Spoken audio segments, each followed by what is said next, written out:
Hello friends.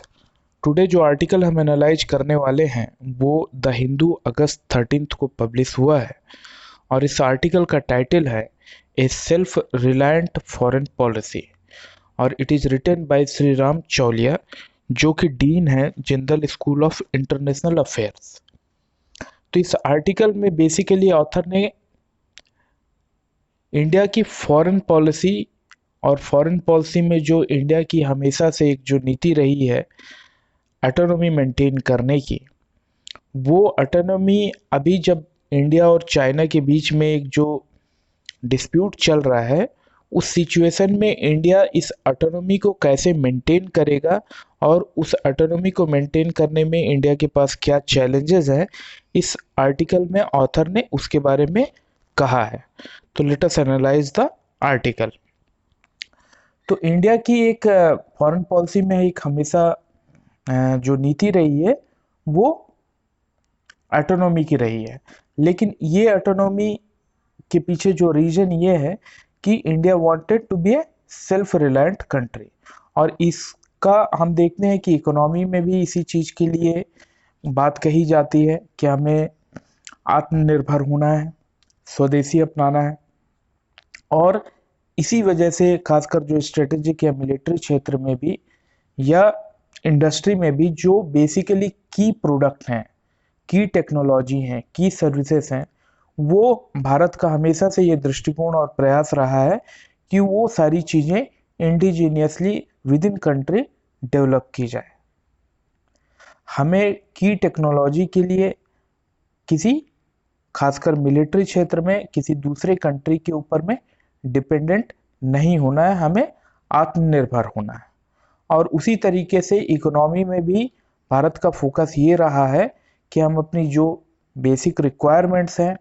Agriculture की या industrial जो रिक्वायरमेंट है उसके लिए हम सेल्फ सफिशिएंट हो और हम इस पोजीशन में हो कि हम एक्सपोर्ट करें, ना कि हम इंपोर्ट करें। अब यही कॉन्सेप्ट अगर हम फॉरेन पॉलिसी में देखते हैं तो ये ऑटोनॉमी के तौर पे उभर के आता है और ये ऑटोनॉमी अगर आप भारत की स्वतंत्रता के समय से देखें तो पंडित जवाहरलाल नेहरू के समय से ये पॉलिसी चली आ रही है कि हम किसी भी खेमे में नहीं जाएंगे, हम अपनी स्ट्रेटेजिक ऑटोनॉमी फॉरेन अफेयर्स में फॉरेन पॉलिसी में मेंटेन करेंगे। इसी वजह से भारत शीत युद्ध में किसी भी पाले में नहीं गया और उसने नाम या नॉन अलाइंड मूवमेंट का वो जनक था और किस तरीके से भारत ने एक नॉन अलाइंड पॉलिसी अपनी फॉरेन पॉलिसी रखी। अब अगर हम ये देखें तो ये जो नॉन अलाइनमेंट की जो पॉलिसी थी, जो एक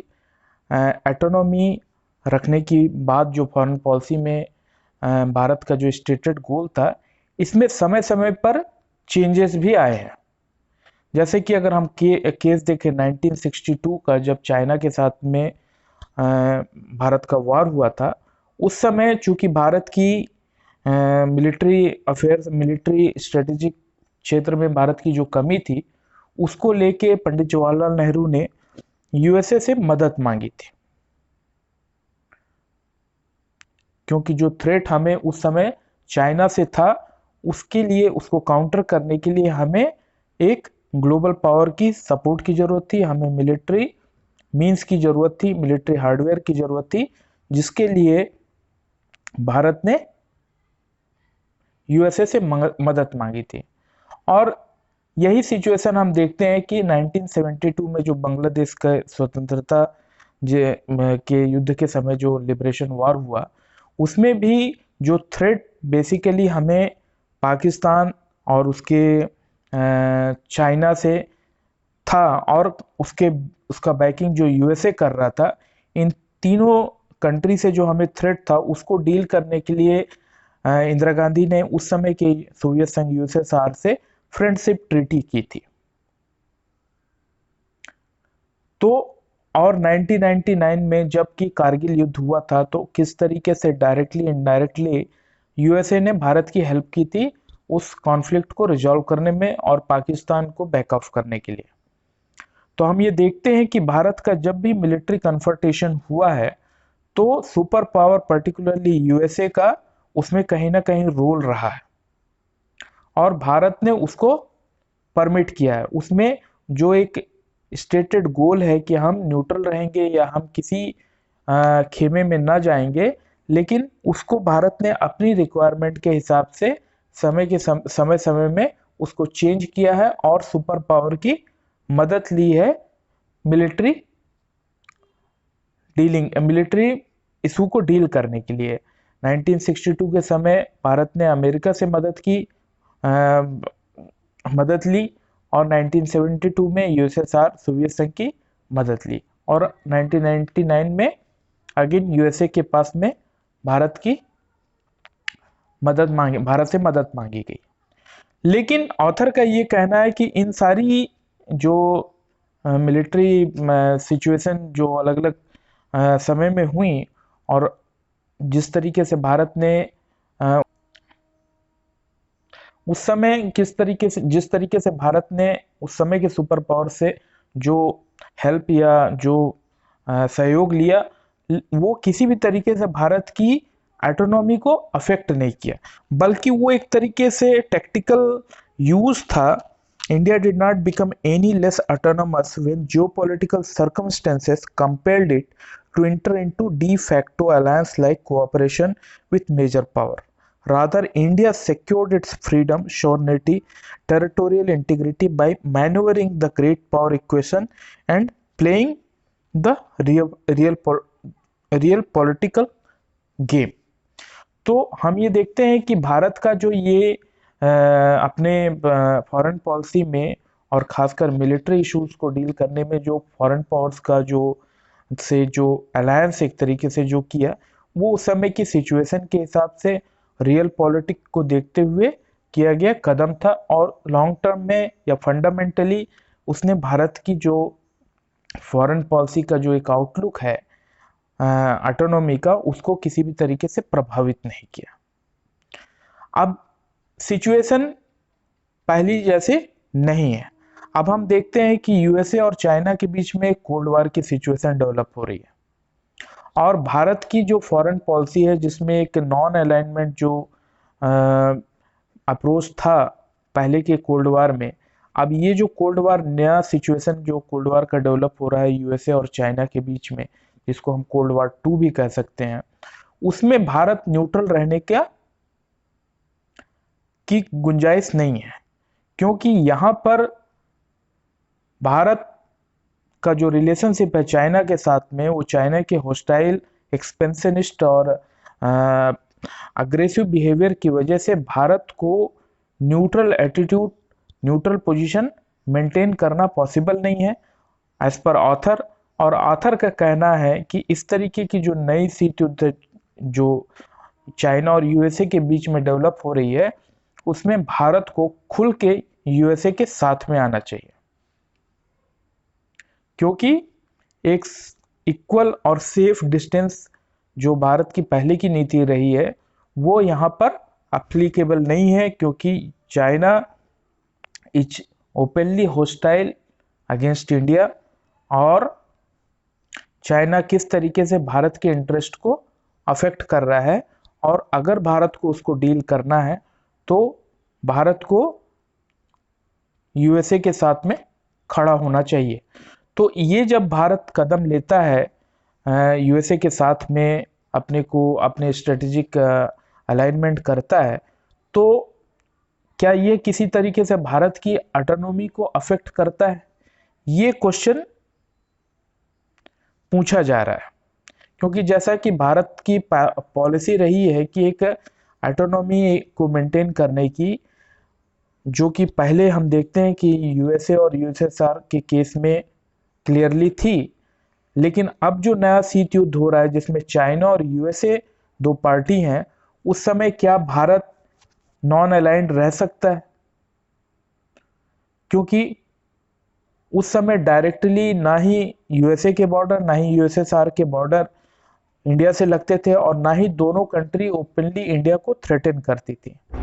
लेकिन वो सिचुएशन अभी यहाँ पर नहीं है। चाइना इंडिया को ओपनली थ्रेटन कर रहा है और China is in cold war with USA. तो इंडिया के लिए लॉजिकल जो ऑप्शन ये है कि अपनी ऑटोनॉमी मेंटेन रखते हुए अपने स्ट्रेटेजिक ओरिएंटेशन यूएसए के साथ में करें, क्योंकि ये हम पहले भी देखे हैं कि जब भारत के ऊपर में मिलिट्री अटैक हुआ तो भारत ने अपनी ऑटोनॉमी को एडजस्ट करते हुए, जो ऑटोनॉमी का पॉलिसी को एडजस्ट करते हुए सुपर पावर से सहयोग लिया। उसी तरीके से भारत को यहाँ पर भी करना चाहिए, ऐसा ऑथर का ओपिनियन है। और ऑथर ये भी कहता है कि बेस्ट वे किसी भी कंट्री के लिए, खासकर इंडिया के लिए ऑटोनॉमी मेंटेन करने के लिए इंडिया को अपने इंटरेस्ट डाइवर्सिफाई करना चाहिए। सारी चीजें केवल एक कंट्री पर्टिकुलरली यूएसए के ऊपर में इतना ओवर रिलायंस नहीं होना चाहिए। तो उसके लिए भारत को जो दूसरे मिडिल पावर है जो कि एशिया में है या अराउंड द वर्ल्ड है, यूरोपियन यूनियन है, ऐसे मिडिल पावर के साथ में भारत को अपना कोऑपरेशन बढ़ाना चाहिए। मिलिट्री और स्ट्रेटेजिक फील्ड में रसिया, खासकर बहुत सारे हम मिलिट्री हार्डवेयर रसिया से लेते हैं, और ईरान से भी हमको अपने संबंध बनाना चाहिए। ईरान से, रसिया से संबंध बनाने से हम एक तरीके से मैसेज देते हैं कि हम डायरेक्टली यूएसए इन्फ्लुएंस नहीं है और हम अपनी स्ट्रेटेजिक ऑटोनॉमी मेंटेन रखे हैं, क्योंकि हमने रिलेशनशिप रसिया और ईरान से ब्रेक नहीं किए हैं यूएसए के कहने से। तो इस तरीके से हम अपने इंटरेस्ट को डाइवर्सिफाई कर पाएंगे, इस तरीके से हम अपनी ऑटोनॉमी मेंटेन कर पाएंगे, और इस तरीके से हम अपनी चाइना के थ्रेट को भी डील कर पाएंगे। तो ये काफ़ी मल्टीपल इसमें वेरिएबल्स हैं और ये मल्टीपल डायरेक्शन में यहाँ पर चीज़ें हो रही हैं। तो ये काफ़ी इंटरेस्टिंग चीज़ है कि किस तरीके से इंडियन फॉरेन पॉलिसी इस चैलेंज को मीट करती है, अपनी ऑटोनॉमी मेंटेन रखती है, अपने फॉरेन पॉलिसी को डाइवर्सिफाई करती है, और किस तरीके से रियल पॉलिटिक को ध्यान में रखते हुए, चाइना के थ्रेट को ध्यान में रखते हुए अपने स्ट्रेटेजिक अलाइनमेंट यूएसए के साथ में करती है। तो this is a good article. Now I will go to the second article. Second article जो हम एनालाइज कर रहे हैं वो है stop the dismantling of environmental rules, और ये लिखा गया है सोनिया गांधी के द्वारा, जो कि प्रेसिडेंट है इंडियन नेशनल कांग्रेस की। और अगेन ये आर्टिकल पब्लिश हुआ है द हिंदू में अगस्त 13 को। तो ये बेसिकली आर्टिकल जो है ये ड्राफ्ट EIA जो इन्वायरमेंटल इम्पैक्ट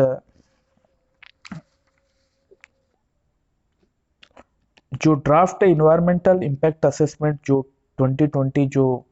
गवर्नमेंट ने रिलीज किया है उसका ये क्रिटिक है बेसिकली ये आर्टिकल, जिसमें सोनिया गांधी जी ने जो भारत की इंडियन गवर्नमेंट की जो पॉलिसी है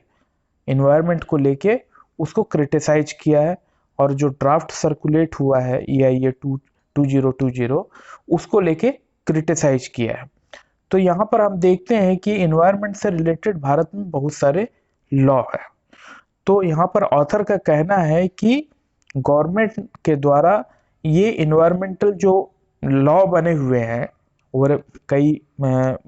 इसमें बहुत सारे पुराने लॉ भी है, इन सारे लॉ के द्वारा जो एक फ्रेमवर्क बना हुआ था कि किस तरीके से कंट्री में इन्वायरमेंटल इश्यूज को डील किया जाएगा, हैंडल किया जाएगा, किस तरीके से इशू को सॉल्व किया जाएगा, अलग अलग इन्वायरमेंट के इश्यूज को हैंडल करने के लिए अलग अलग टाइप के लॉ बने हुए थे, और उसके द्वारा एक फ्रेमवर्क बना हुआ था जो कि इन्वायरमेंट के प्रोटेक्शन के लिए काम कर रहा था। तो यहाँ ऑथर का कहना है कि गवर्नमेंट के द्वारा ये एक जो इन्वायरमेंटल प्रोटेक्शन के लिए जो फ्रेमवर्क बना हुआ था, इन सारे इसका इरोजन हो रहा है, क्योंकि इसमें ऑथर ये कोट कर रहे हैं कि अगर हम जो इंडिया की रिपोर्ट देखें, एक रैंकिंग की रिपोर्ट देखें, तो हम उसमें पाते हैं कि जो रिपोर्ट है the biennial global environmental performance index report has consistently put India at the bottom of its ranking. We were an alarming 177th out of 180 country in 2080, faring badly on virtually all indicator: environmental, health policies, biodiversities, habitat, air and water pollution and climate change। तो यहाँ पर author कहते हैं कि जो as per report जो है उसमें इंडिया की रैंकिंग काफी पुअर है, ऑलमोस्ट बॉटम में है। 177th पोजीशन है इंडिया की आउट ऑफ 180 कंट्रीज में।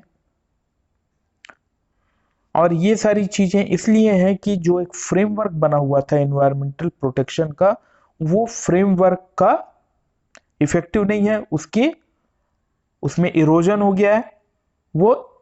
इफेक्टिव तरीके से एनवायरमेंटल इश्यूज को हैंडल नहीं कर पा रहा। और इस इन्वायरमेंटल जो चैलेंजेस हैं उनको लेके कई सारी कमेटी भी बनाई गई, जिसमें कि ऑथर कोट करते हैं कि एक TSR सुब्रमण्यम के चेयरमैन में एक कमेटी बनाई गई थी जो कि environmental law, major environmental law, करीब 6 इन्वायरमेंटल लॉ को रिव्यू करने के लिए। तो वो जो रिव्यू के द्वारा जो रिजल्ट निकल के आया, जो रिकमेंडेशन निकल के आया, वो उसको, हालांकि वो रिपोर्ट कभी भी रिलीज नहीं की गई, लेकिन उसके कुछ जो रिकमेंडेशन थे उसको एज पर ऑथर की उसको सरप्टेशियसली इम्प्लीमेंट कर दिया गया। मतलब ये जो इनकी जो रिपोर्ट थी, इनकी जो रिकमेंडेशन थे, वो तो पब्लिक डोमेन में नहीं आई, लेकिन इनके कुछ रिकमेंडेशन को गवर्नमेंट ने इम्प्लीमेंट किया। इसी तरीके से एक और कमेटी थी जो कि कोस्टल रेगुलेशन जोन को लेके बनी हुई थी 2011 में। अब कोस्टल एरिया भारत के लिए काफी इंपॉर्टेंट है। भारत की करीब 7,500 किलोमीटर लंबी कोस्ट लाइन है और इसमें फिशिंग कम्युनिटी रहती हैं जो कि काफी इस पर फिशिंग पे और वहाँ के जो फ्रेजाइल इकोसिस्टम है उस पे वो डिपेंड करती हैं, और उनके द्वारा करीब 50,000 करोड़ का भारत को राजस्व प्राप्त होता है। ठीक है,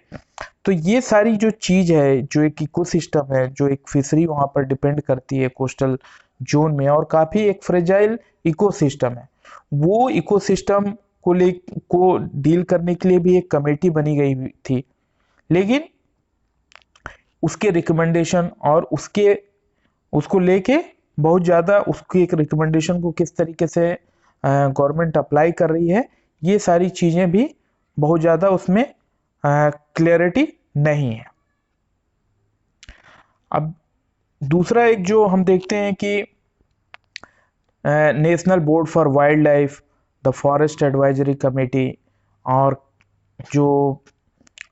एक्सपर्ट अप्राइजल कमेटी है, ये भी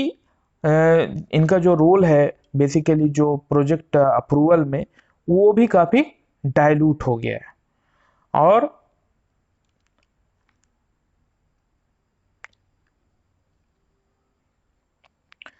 जो फॉरेस्ट राइट एक्ट है जो कि काफी इम्पोर्टेंट है, जो आदिवासी या जो फॉरेस्ट ड्वेलर हैं उनके राइट को प्रोटेक्ट करने के लिए, वो उसका भी एज पर ऑथर की उसका भी उस एक्ट में भी को प्रॉपर तरीके से इम्प्लीमेंट नहीं किया जा रहा है, उसको सॉडी तरीके से इम्प्लीमेंट किया जा रहा है, उसका इंटरप्रिटेशन लॉ का ट्विस्टेड तरीके से किया जा रहा है, जिसकी वजह से आदिवासी या जो फॉरेस्ट ड्वेलर हैं वो उनको काफ़ी हरासमेंट हो रहा है फॉरेस्ट डिपार्टमेंट के द्वारा,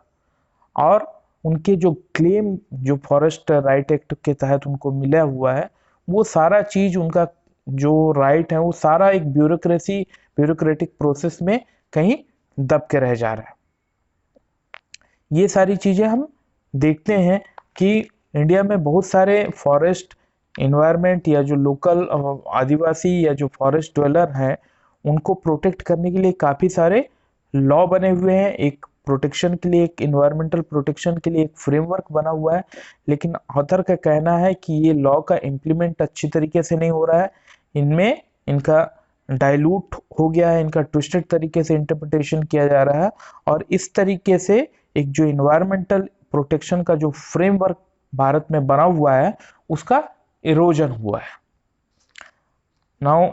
हम दूसरे पॉइंट में अगर हम आए कि जो ऑथर ने जो जो इन्वायरमेंटल इम्पैक्ट असेसमेंट का जो ड्राफ्ट है उसको किस तरीके से क्रिटिसाइज किया है। तो ऑथर के हिसाब से उसमें बहुत, इस ड्राफ्ट ईआईए में बहुत सारी कमियां हैं,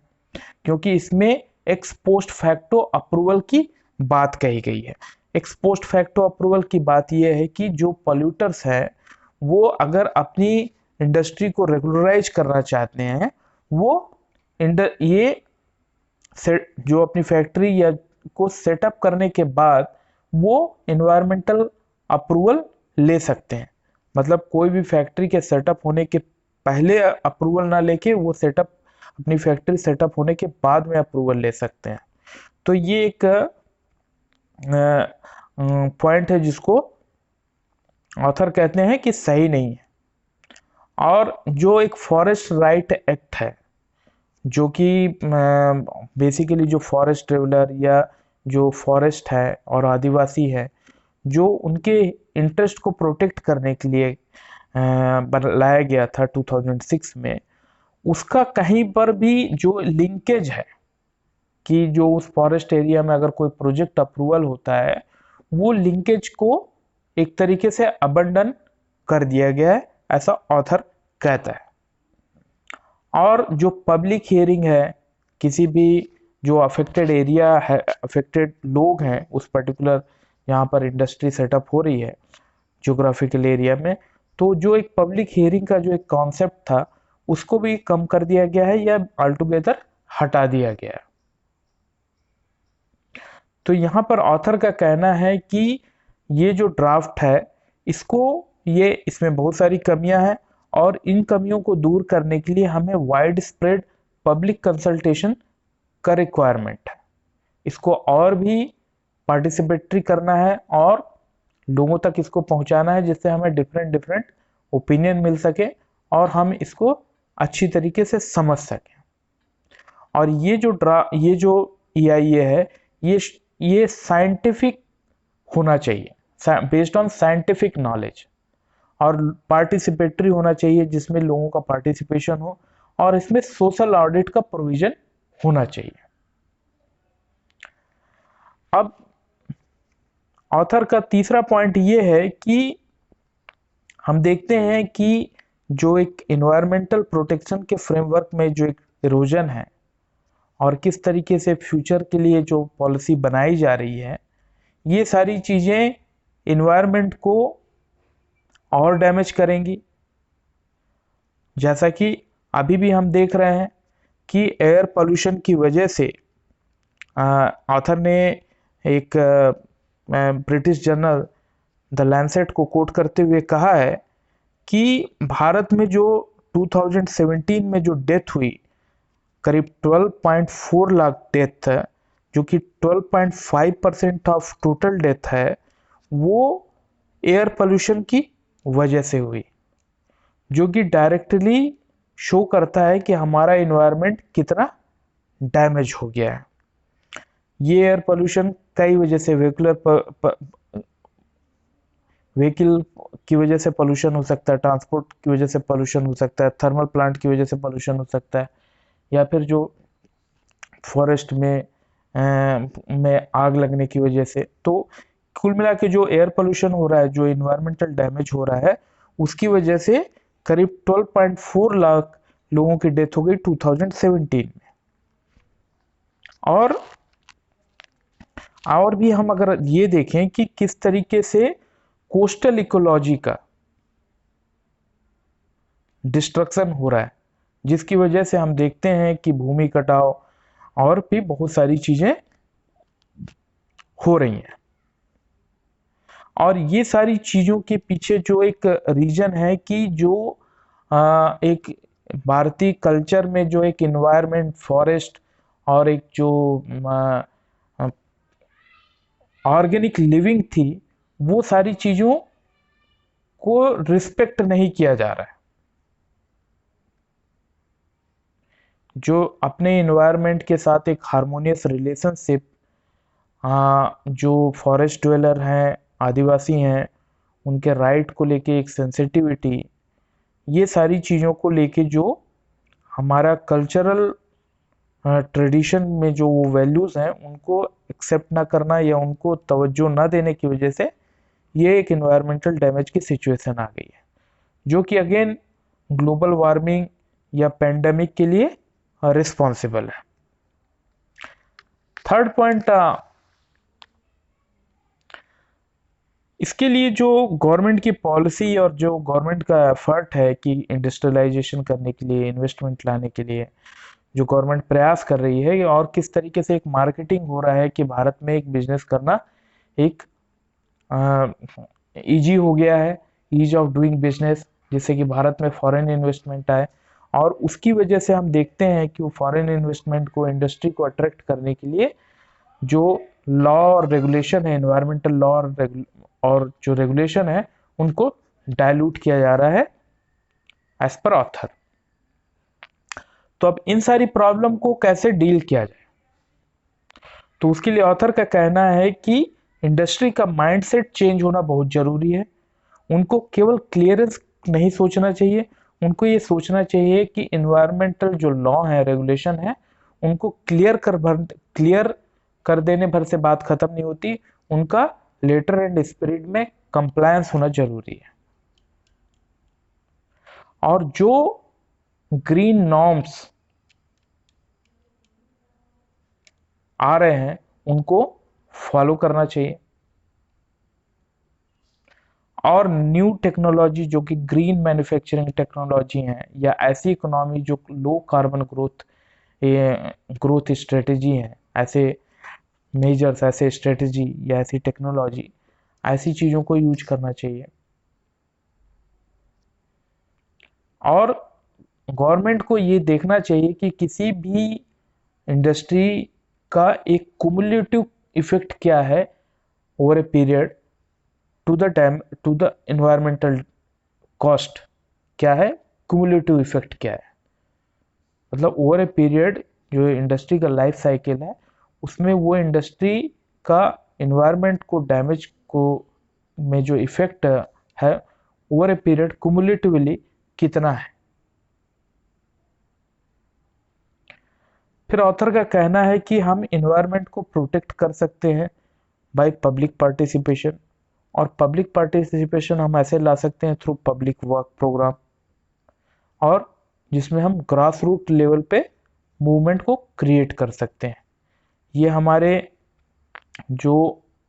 इन्वायरमेंटल प्रोटेक्शन के लिए जो फिजिकल स्ट्रक्चर है, इंफ्रास्ट्रक्चर है, उनको बनाने के लिए, लोगों को पार्टिसिपेटरी इन्वॉल्वमेंट के लिए, ग्रास रूट लेवल पे लोगों को अवेयरनेस लाने के लिए ये एक कदम हो सकता है। और इंडस्ट्री में हम माइंडसेट चेंज कर सकते हैं। फिर दूसरी चीज़, हम न्यू टेक्नोलॉजी लेके आ सकते हैं। और ओवरऑल जो इकोनॉमी का मॉडल है वो लो कार्बन ग्रोथ बेस्ड होना चाहिए। So this is the analysis of second article, and I hope this analysis will prove helpful to you to improve your understanding. Thank you.